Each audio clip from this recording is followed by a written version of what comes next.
సుజీ నీకు సర్ప్రైజ్. ఇదిగో సీతాఫలం, రామాఫలం, లక్ష్మణ మూడు ఒకేసారి తెమ్మన్నావు కదా. ఇదిగో 2 రకాలు చూడవే గానీ 3 రకాలు చూడడం ఇదేనండి. సీతాఫలం, రామఫలం, లక్ష్మీఫలం చూడడం ఫస్ట్ టైం. అవి దేవుడి దగ్గర పెట్టి దండం పెట్టుకొని తిందాం.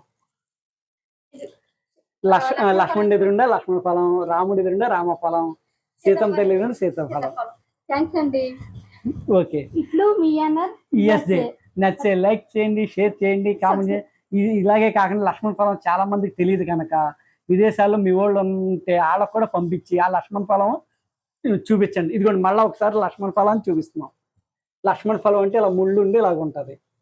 ఇది రామఫలం, సీతాఫలం. చాలా బెనిఫిట్స్ కూడా ఉన్నాయి. ఈ సీజనల్ ఫుడ్ కూడా ఇది అందరూ కంపల్సరీ తప్పనిసరిగా తినండి. మీ వాళ్ళకి, బంధువులకి, చుట్టాలకి, ఫ్రెండ్స్కి అందరికీ పంపించుకోండి. విదేశాల్లో ఉన్న మీ వాళ్ళకి కూడా ఈ రామఫలం గురించి చూపించండి.